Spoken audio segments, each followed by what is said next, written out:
Hello everyone, it's Adam here.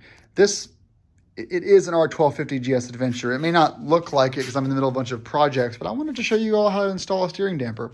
The GSA, since 2014 model year, comes with the steering damper.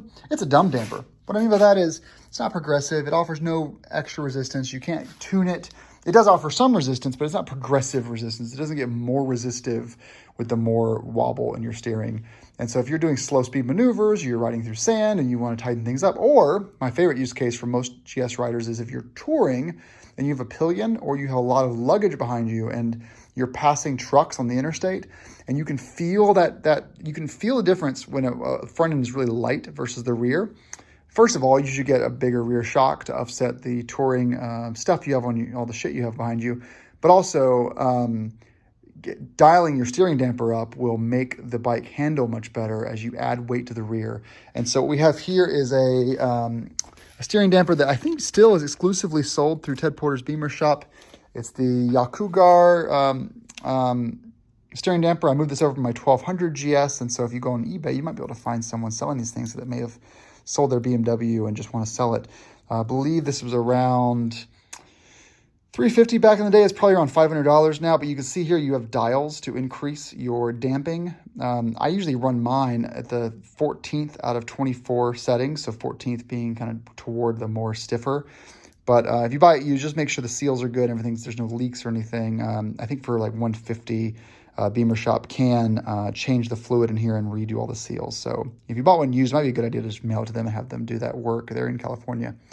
So you are going to be reusing some OEM bits. So let's get the front steering damper off first. There's an instruction manual that came with this, but I have it in the back of my head because an elephant never forgets. But for this install, you will need to remove the front wheel. And so I have propped the bike up both with a jack stand as well as some safety harnesses. Don't comment on those. Well, you can if you want to. I'll just delete the comments. And I have a spare safety thing there. And once you got the wheel off, which is basically just going to hit a 17 mil socket, unscrew this, take your T40, unscrew these safety bolts, take your, I think, 13 mil socket and unscrew the two brake calipers, remove those, push this axle hub out, drop the front wheel, and now you have access to T25, right there, and then T25. There's two more right there. That's going to drop our front fender down and allow us to access all the goodness. I say goodness, I mean it, really, seriously.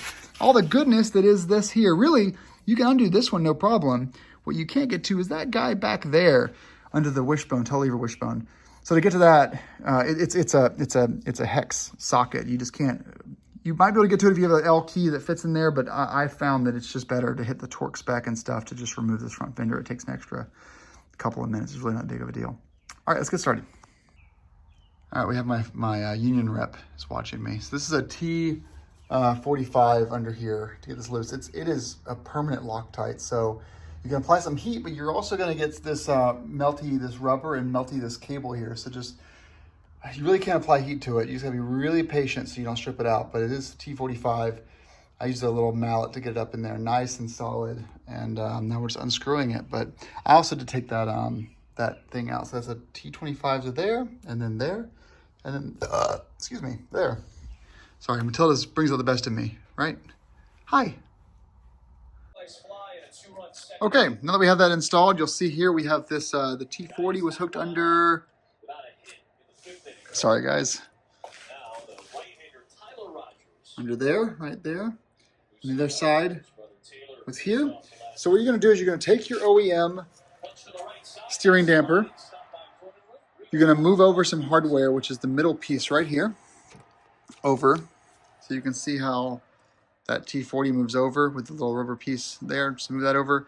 Yacugar gives you new hardware, though, for their steering damper.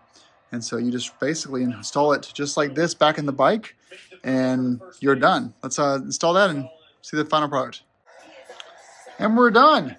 So basically, you can make this as tight as you want because the spacers on both sides are going to basically stop you from making it any tighter.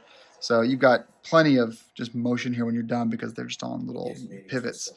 But you know, this was a 13 mil size 6 hex. Under here you got the T45, but everything's in place. I set it basically halfway through the from 0 to 24, so to 12, and it's on. It works. So all set. This is from my previous bike, so it looks a little bit used, but yeah, we're on. Put the steering damper, beautiful. Next up, the wheel goes back on. For the wheel, you're gonna put that on first. Get this all tightened down here, here, here, and on this side. Then do the brake pads, and then you can tighten everything back from. Oh, sorry, we should do that guy first. So don't forget that guy as well. But we're making good progress. And I guess this is probably it for this video. But this is the Yacugar steering damper for the R1250GS. Thanks for watching.